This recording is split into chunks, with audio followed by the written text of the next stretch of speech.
12 years ago, millions of people around the country were gathered around televisions with friends, foes, and families to watch us play Italy at the World Cup. I was at a bar, drinking alone. My Italian friend as well as my neighbor, Carlo, was supposed to meet me over an hour ago to get a few pints in before the match started, but it seemed he had abandoned me. Then, 30 minutes into the match, Carlo busts through the door. He was horribly out of breath, drenched in a mixture of rain, sweat, and, could it be tears? The game was still tied at 0. Ready to finally engage in our planned friendly rivalry, I immediately let him have it. Carlo, you bastard! Where the hell have you been? Wait, don't tell me. Your wife found out about your secretary.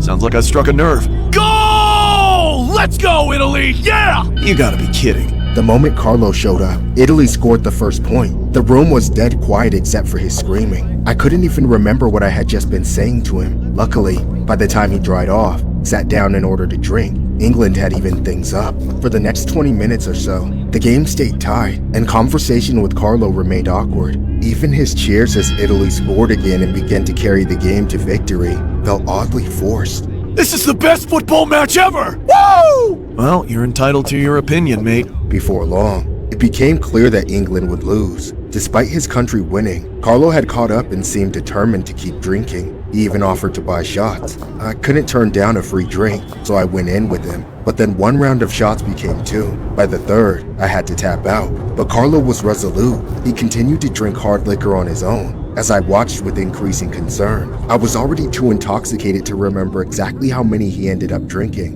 A 6th or 7th shot was ordered, but that's when the bartender cut him off. He could barely stand. He grumbled some swears in Italian, almost like he wanted to fight, but couldn't manage to do it. The bartender gave me a sign, and I knew it was time for me to get my friend home. This was made slightly more convenient by the fact we lived next to each other, but it wouldn't exactly be easy. For one thing, I sure as hell wasn't driving, and I didn't think Carlo could even walk home. Somebody had to come pick him up. This bar's trash. This whole island's trash. Carlo, you're sloshed, man. You gotta go home. I don't have a home. Come on, don't be a brat. You got a loving family, you bastard. A wife and kids, for God's sake. Call Danny or give me your phone, and I'll call her for you. Do not talk about her! Bring my family up again, and I'll kick your teeth out! Let go! I'm trying to help you, asshole! I'll cut you open! Right here! Right now! Get off! Fine, I don't need your help anyway. Crazy bastard. Hey, sorry about that. Go ahead and close my tab.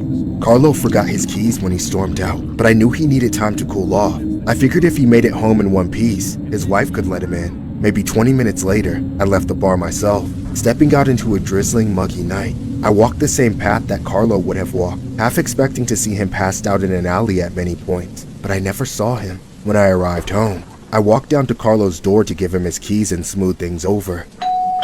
There wasn't an answer when I rang the doorbell, so I decided to give it one last shot with the knocker, but then my hand ended up pushing the door open before I could grasp it. As the door slowly swung open, I thought Carlo must have drunkenly forgotten to make sure he closed it behind him. But then why didn't his wife shut it? Inside, all the lights were off. There should have been a drunk man, an angry wife, and 2 kids up past their bedtime in there. But instead, silence. A warm metallic odor hit my nose. Something was wrong. I called their names. Nothing. I had to go in and see for myself.